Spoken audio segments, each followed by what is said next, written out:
From storyflo, this is your daily audio brief for July 17th. It's Brock.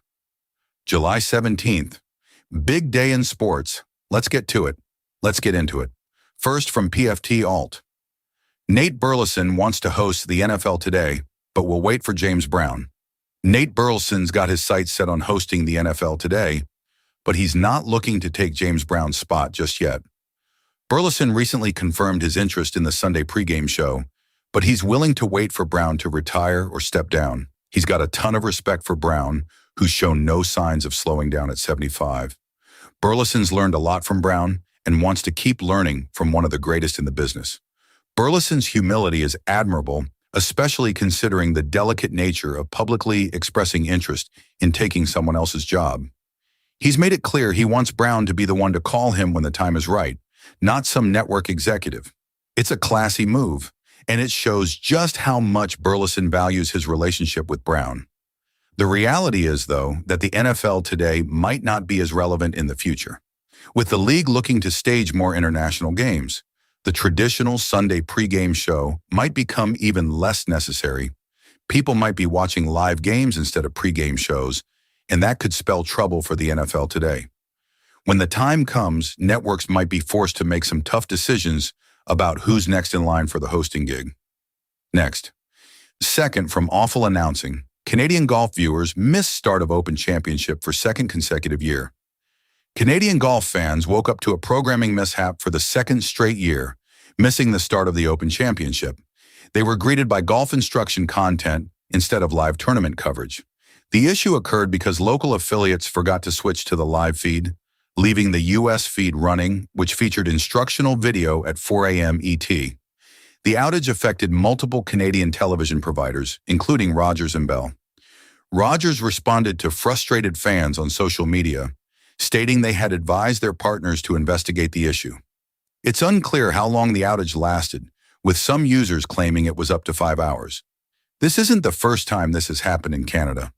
The issue has occurred for the second consecutive year, and some users even claimed it was the third consecutive year.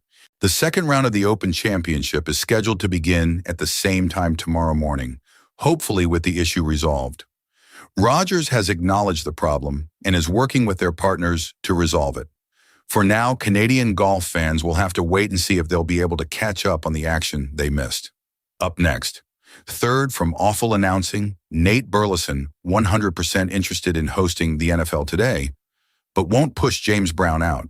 Despite a strong, decade-long career in the NFL, Nate Burleson has quickly become just as well known as a television host as he is for being a football analyst. Since 2021, Burleson has worked as a co-host of CBS Mornings, one of the most prominent roles in daytime network television. And then, fourth from the Guardian Sport, Canberra United's A-League Women future secured as date set for men's team entry. So here's the deal. Canberra United's got a new owner, Australian Sports Group, and they've taken over the license from Capital Football. This means the team's future is secure, finally putting to rest 2 years of uncertainty. They're the two-time A-League Women champions, and it's huge for the city to have a stable future for their team.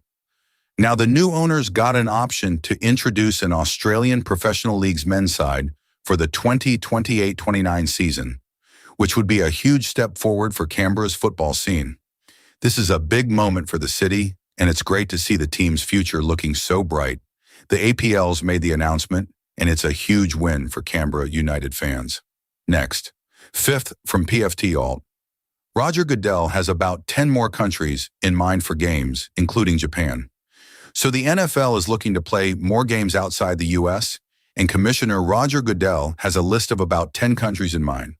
One of them is Japan, where they've already had a preseason game, but now they want to bring a regular season game to Tokyo.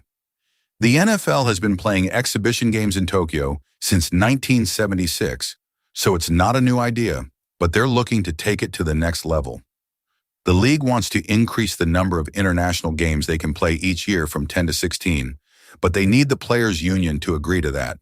It's all part of the NFL's effort to expand its reach and grow the sport globally.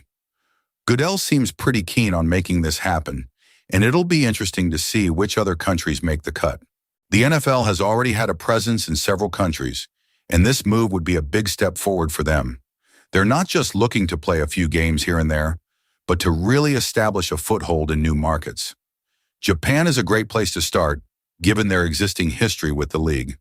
It's worth noting that the NFL has been working on this for a while now, and they're not just talking about playing games in new countries, but also about building a fan base and growing the sport from the ground up. This is a long-term plan, and it'll be fun to watch it unfold. That's the rundown. Back at it tomorrow. New here? Grab your own free feed at storyflo.com. It only takes a few seconds.